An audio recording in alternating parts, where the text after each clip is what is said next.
There we go. Okay. I think this should be it for now. And it is officially 8 o'clock. So welcome, guys. I appreciate you joining me tonight for my lecture on how to solve math-related nutrition problems. Hope you guys find this really valuable. I think this is what I hear is a really good way to kind of just group everything together, get a good idea of what it is that you actually have to know in terms of how to solve these problems, and just gives a clear step-by-step process on what to do. So let's go ahead and get started here. Give me 1 second, if I can move this.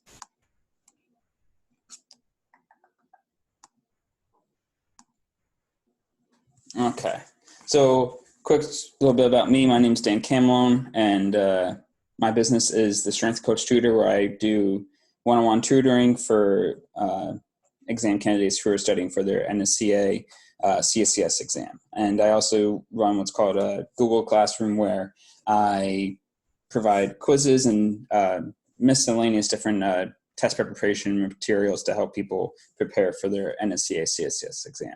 And if you want to find out more about it, you can go to thestrengthcoachtutor.com. All right, so let's go ahead and get started here for tonight. All right, so first we're going to do a review of the macronutrient recommendations. So essentially what we're trying to do here is that based on, what kind of activity you're participating in, how much of certain macronutrients are we supposed to be consuming per day. So first we're going to look at protein here. So the first recommendation we have is young adults in a general fitness program. They recommend consuming 0.8 to 1.0 grams of protein per kilogram of body weight. All right, so for each kilogram of body weight that you weigh, that's how many grams you need to be eating per kilogram. All right. As you can see here, we're going to start to go up in numbers a bit. So if we go to aerobic endurance athletes, they should be consuming anywhere from 1.0 to 1.6 grams per kilogram of body weight. Strength athletes, so more of their anaerobic or even strength and power-based athletes, we're primarily going to see a higher intake in protein. Not significantly, but we're going to see a little bit more, ranging from 1.4 to 1.7 grams per kilogram of body weight. And then athletes on a reduced calorie diet, they suggest consuming anywhere from 1.8 to 2.7 grams per kilogram of body weight.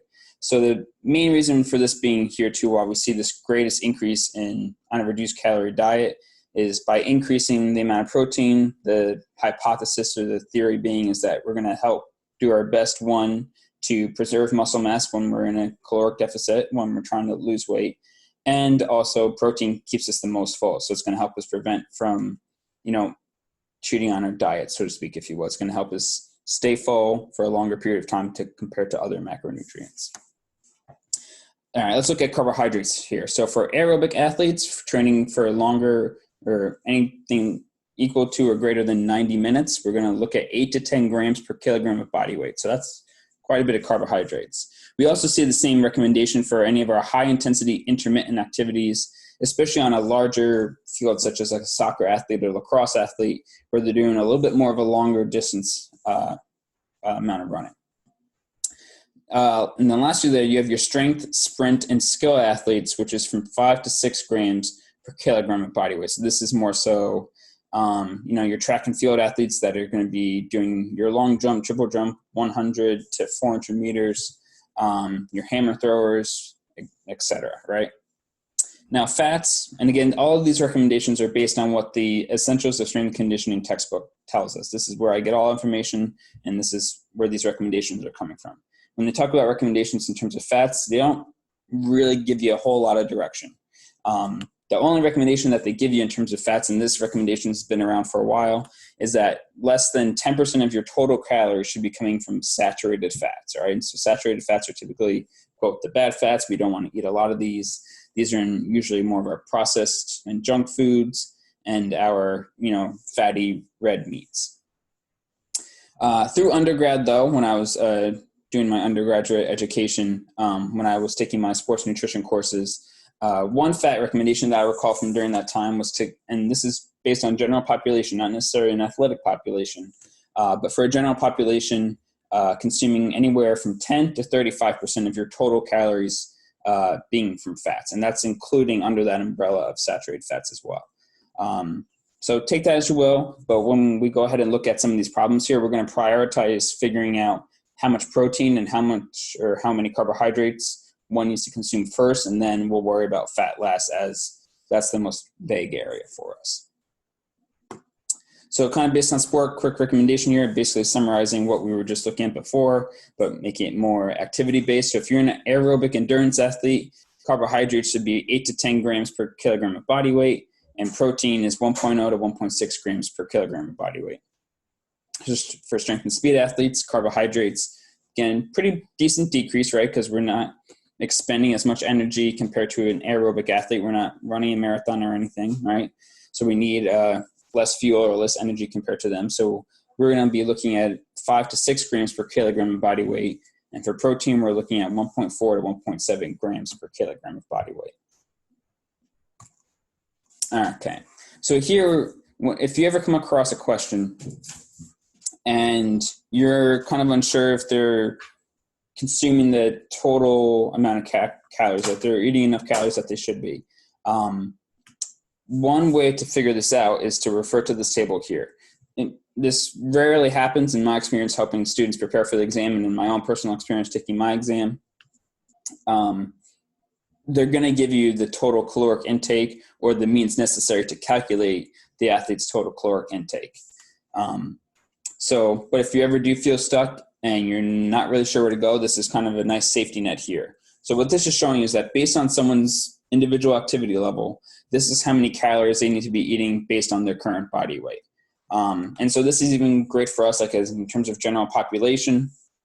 You know, if you're an office worker, you'd probably be classified as, under the light category. But if you're someone who's involved in any type of manual labor, and you're using your body the whole day, you're, even something as like stocking shelves to even doing construction, anything in between that range, that's going to be more so towards your heavy spectrum.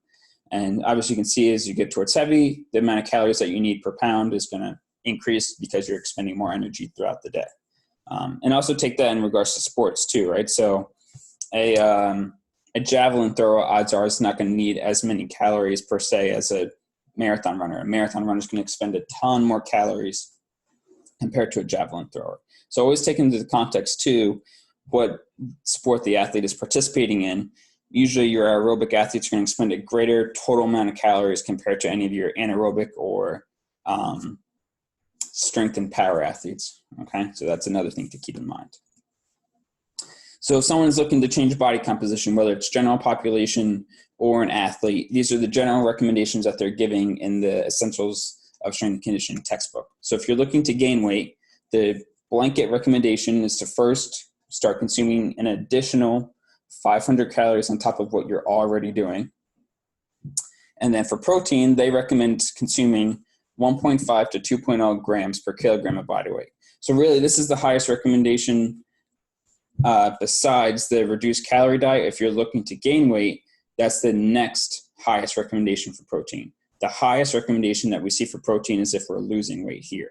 But otherwise, the next highest is going to be when we're trying to gain weight. All those other recommendations that we were looking at before, that's essentially assuming if we're trying to maintain the same amount of calories and giving us a comparisons of what I'm doing now, is that enough based on my sport or my activity? If we're looking to lose weight or even maintain muscle and lose fat, as I was trying to mention before in regards to protein, the blanket starting point there is to start consuming 500 fewer calories per day. So that's kind of just a starting point there. And then again, this protein intake of 1.8 to 2.7 grams per kilogram of body weight. Another recommendation that they give, but again, they may not necessarily give this to you in the question. If they specifically say fat-free mass, then by all means run with this recommendation. But if they are just giving you kilograms or pounds, then you have to kind of work off of this, and I'll explain pounds here in a second. But most of the time, they're always going to give you pounds and kilograms. They won't just give you one or the other, which is good. But if they specifically say fat-free mass, and that's where you really have to read carefully, and I find that's what a lot of people have problems with too, is that you just got to take your time and read the question carefully to really see what it's asking for. And if you specifically say fat-free mass, then you have to run with this recommendation here. If for whatever reason you get stuck or you're put in a situation where you're only giving kilograms, but you have to solve something in pounds, the conversion rate is 2.2. So if you weigh 100 kilograms, you have to convert that to pounds. You would have to multiply that 100 kilograms by 2.2, and that's what gets you to determine how many pounds you are. So if you weigh 100 kilograms, you would weigh 220 pounds. All right, so then this is probably the most important piece of information I'm going to talk about so far. For some people, this is super basic. Some people still need to drill it into their heads, and this is something you need to know, like the back of your hand. This is a given. You have to know this. If you're a freshman in college or you're 10 years into the profession, either way, you should absolutely know these numbers. So fats have 9 calories per gram. So if you eat 1 gram of fat, you are consuming 9 calories, okay? If I consume 10 grams of fat, I'm consuming 90 calories, okay? Same principle here. So carbohydrates and protein are each 4 calories per gram. So we can see fats are a lot more dense. They have a lot more calories per gram compared to carbohydrates and protein. The only one that we don't really talk about much in terms of sports nutrition, but I think it's still relevant. Very unlikely that you would see something like this on your exam. But alcohol, of course, also has calories, right? But alcohol inherently does not have any true nutritional value. But alcohol does have 7 calories per gram, okay? But again, when we're talking about this exam, this is really where we want to prioritize our knowledge here, okay? So again, fats, 9 calories, carbohydrates and proteins, 4 calories per gram each. All right, so let's get into the nit and grit here of how to solve some of our basic nutrition-related problems. So we're going to start off simple here. I'm calling this level 1. We're going to work ourselves up to level 3, and then we'll go into something a little bit off track in terms of maybe a little bit more of an obscure question, just another way how to approach similar types of questions. So let's go ahead and start here. So this question is stating, an athlete is currently consuming 65 grams of fat, 225 grams of carbohydrates, and 145 grams of protein. What is their total caloric intake? So step 1, you have to multiply the number of grams for each macronutrient by its calories per gram. So each of these grams that you see here, we have to multiply by what we just saw on this slide here, all right? So you see we have 60 grams of fat. We have to multiply that by 9 calories per gram to get the total calories consumed for that specific macronutrient, okay? So you can see just from fat, we are consuming 585 calories, all right? Now we repeat the same process for carbohydrates and protein, but now we, instead of multiplying by 9, right, for carbohydrates and proteins, we're multiplying by 4 calories per gram each. So you can see carbohydrates, we're going to multiply by 225 times 4 to get 900 calories total being consumed from carbohydrates. And protein, we have 145 grams times 4 kcals per gram, equaling 580 calories. So the question, again, always look back to what the question's asking. This question is asking, what is their total caloric intake? So what we just did there is that we found the calories that we are consuming from each macronutrient. In order to get the total, we just have to add up these 3 different numbers, and that's how we're going to get our total. So we can see, add the total calories from each macronutrient together to determine the total caloric intake. So we're going to take that 585 plus the 900 plus the 580, and that's going to give us a total of 2,065 calories. All right. So this is pretty basic. Like, these are the questions we want to see. They're going to be pretty easy to solve. And this should be a home run for us. All right. This is very straightforward. Level 2, you might have to be determine the percentage of calories consumed from each macronutrient. All right. So first step here is exactly what we just did before on that last slide. And this is the exact copy of what we just showed before. But now pay attention to see what the question's asking here, right? So what percentage of calories consumed are from carbohydrates? So if you're ever having to find the percentage of a certain macronutrient, you still have to find the total number of calories first. If it's not provided for you already, odds are it's not. All right, so you still have to find that total number of calories first. And so again, that's what I'm doing here on this first slide. All right, so everything's the same so far. The next step then is for step 3, we want to divide the calories from that macronutrient, in this case carbohydrates, by the total calories from step 2. So we see carbohydrates, we consumed 900 calories. Our total calories was 2,065 calories. All right, so we see here carbohydrates 900, total kcals 2,065. All we have to do there is divide 900, divide by 2,065, and that gives us the percentage of our total calories that are coming from carbohydrates. So 40% of those 2,065 calories that we consumed are coming from carbohydrates. All right. Again, a little bit step-by-step process isn't too difficult. Sometimes the math does get difficult if the percentages don't always act out nicely. But again, in terms of a step-by-step process, still relatively straightforward. The next part here, once we get to level 3, is when we have to start determining recommendations. And this is all based on what I was discussing before in those first few slides, based on your sport and activity level and your goals. What it is that you guys need to be doing. What's the recommendation? What does this athlete need to do? What do they need to change in their diet? And that's what we're going to figure out here. All right. So the question is, a collegiate men's basketball player is looking to gain 5 to 10 pounds in the off season. He is 6'2" and weighs 180 pounds or 82 kilograms. His average caloric intake is 2,200 kcals, but while he's been following his off-season training program, he is now consuming an additional 500 kcals. So here is his current intake. So this intake here, if I added all these up, this is 2,700 kcals. So this is the 2,200 that he was consuming now plus that 500. Okay, so this is what we're seeing here. So you can see he's got 600 kcals from fats. Carbohydrates, we have 1,800 kcals, and protein, we have 300 kcals. So first of all, we have to figure out, is this enough? All right, so that's what we're going to look at here. So we have to compare the current intake recommended.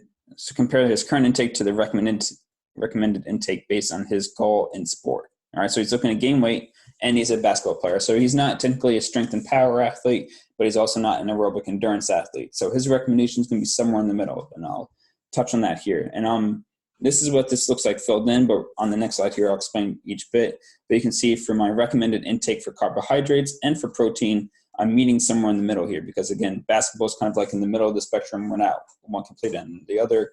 We're a little bit in between. And so that's where I'm getting these numbers here. Because if you recall, strength and power athletes needed 5 to 6 grams per kilogram of body weight for carbohydrates and 1.4 to 1.7 grams per kilogram of body weight. So trying to go somewhere in the middle here. That's why I have about 1.5, and that's why this range is from 6 to 8. All right. So on this next slide here, I'm showing how I kind of filled all this in. Okay. So we have each of our macronutrients. We have fat, carbohydrates, and protein. We were given how many kcals he's consuming from each macronutrient, right? So we knew fat was 600 kcals. If I want to figure out my intake in grams, I just have to divide this by 9. All right, so I divide this by 9, gets me 67 grams of fat. Dividing my carbohydrates, 1,800 kcals by 4, gets me how many grams of carbohydrates. And protein, dividing 300 by 4, gets me 75 grams of protein. All right. And again, I was talking about how I found the middle ground in terms of these recommendations here, right? So again, fat, we don't know. We're leaving that blank for now because we just don't know. We don't have as specific as possible recommendations. It's very vague. So we're going to work off of carbohydrates and protein.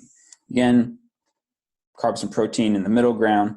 So if I'm going off of this recommendation, I need to be consuming 6 to 8 grams of carbohydrates per kilogram of body weight. If you go back to in the question, this guy's weighing 82 kilograms, right? And for someone who's 6'2", that's really not a ton of weight. Obviously, he's pretty light, so I understand why he's trying to gain weight. So he's 82 kilograms. So that means here, right, if you can see here, this color matches up with here. I have to multiply that 6 times 82 kilograms, and I have to multiply that 8 times 82 kilograms. And that's how I get these numbers here. All right. So you can see I got the 492 ranging to 656. That's how many grams of carbohydrates he should be consuming. That's what's recommended for him to consume. All right. And what that looks like in kcals, he should be consuming, I multiply each of these numbers by 4. So I did, as you can see here, 492 times 4 to get 1968 calories and 656 times 4 to get 2,624 calories. All right, so that's how I'm getting that. And then again, I followed the same process really in terms of protein here, but it's a little bit similar because we don't have a range. We just have a single number here to work with. So for protein, we're just saying about 1.5. So 1.5 times that 82 kilograms, again, his body weight, we're looking at about 123 grams of protein that he needs to be consuming while he's only consuming 125, right? In order to figure out how many kcals he's getting from protein, we have to multiply this 123 times 4, as you can see down here, to get that 492 calories, all right? So now based on what we're seeing here, right, we need to figure out, okay, compared to what he's doing now, compared to what he should be, how's that all lining up? What's off? What's looking good? What's not? So we're going to compare that here. So you want to take note of the differences between the current intake in kcals per gram and recommended intake in grams per kcal. So if we look here, right, carbohydrate current intake was 450 grams versus the recommended intake was 492 to 656. So in reality, we're looking at this here in orange, right? Currently consuming 450, needs to consume 492 to 656. He should probably be consuming some more carbohydrates there. He's definitely on that lower spectrum, so he could definitely afford to be consuming more carbohydrates. Let's look at protein here. Same idea. He's consuming 75 grams. He needs to be consuming 123 grams. He's got about 50 grams to make up. That's a decent amount, so he definitely needs to increase his protein intake as well. So now this, by having this knowledge here, this is going to help you with your decision making in terms of what answer you're going to pick. So with questions like these, this is typically how you're going to see your answer choices in tables like this here. All right, so based on the findings in step 2, choose the answer choice that mirrors your findings. In this example, choose the answer choice that best recommends an increase in both carbohydrates and protein, right? Because based on that last slide, we're finding that it's recommended for this basketball player to consume more carbohydrates and protein. If there's 2 answer choices that say increase in protein and increase in carbohydrates, that's where fat's going to vary, right? In this guy's situation, he's looking to increase or gain weight, right? So odds are we're not going to want to try and decrease any kind of calories if we're trying to gain weight. So we're not going to pick an option where fat is going to be decreased, right? So we're looking to see if there's 2 options that say carbohydrate and protein are going to increase. For that last option of fat needs to say maintain or increase.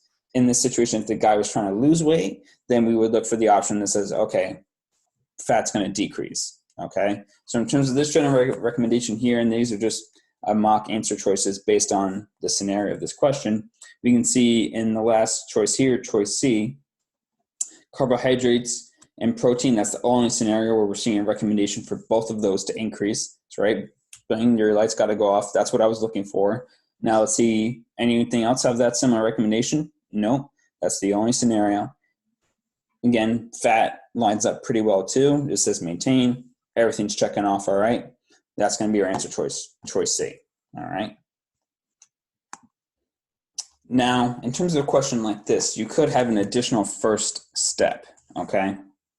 So instead of being provided kcals consumed for each macronutrient, like we had in this first table here, you may have them being presented as a percentage. So you could see them in, so 600 calories as a percentage of his total diet here, of that 2,700 is 22%, carbohydrates is 67, and protein is 11, okay?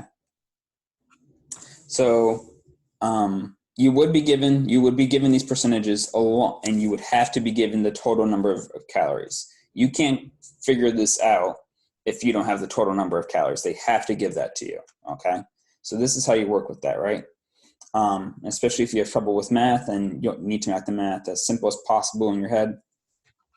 And you don't want to write out long division, just make the math make sense to you. And I try and make things work in multiples of 10% as best as I can.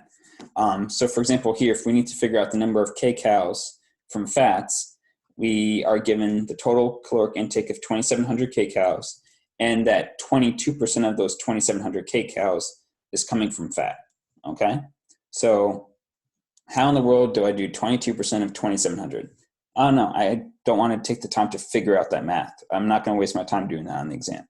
But what I do know really simple.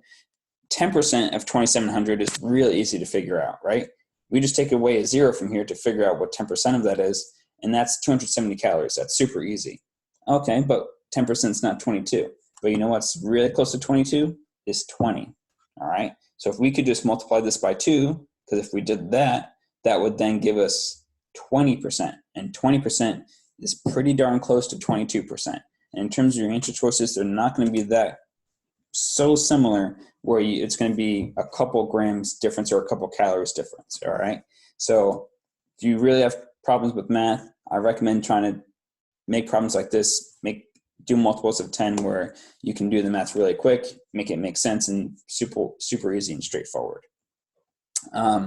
So now you say, okay, approximately he's having or consuming 540 kcals from fat. Okay, now we have the kcals. What if you need the grams, right? What if you still need to find fat in grams? Well, then we just do what we've been doing this whole time, right? We just divide that 540 kcals, divide by 9 kcals per gram, right? Because there's 9 kcals per gram in each gram of fat. And so that's going to give us a total of 60 grams of fat that this guy was consuming, all right? And then you would just repeat this process for each macronutrient. You would repeat the same process for carbohydrates, and you repeat this for protein. That's all there is to it, right? And then you would just go on to what we all just did before and what I was showing you guys before. Okay, one last scenario here, a situation that you can see, and it's just another way of presenting a question that we saw earlier, and the math is a little bit similar. So it's saying, what is the recommended daily carbohydrate intake for a 155-pound or 70-kilogram marathon runner? So how many carbohydrates does this marathon runner need to take? So first, we need to recall that recommended carbohydrate intake for an aerobic endurance athlete. Remember what we said before was 8 to 10 grams per kilogram of body weight. All right, great, we have that. We have the recommendation, and we have that person's body weight.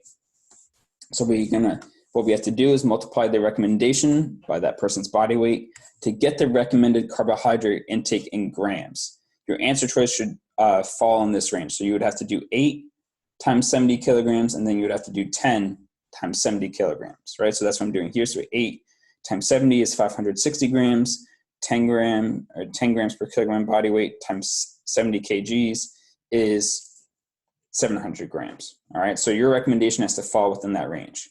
Step 3, what if they're asking you what's the recommended daily carbohydrate intake in calories? They didn't say calories or grams. It depends on what the answer choices are, displaying. It depends on what they're asking. It depends on how the answers are presenting themselves.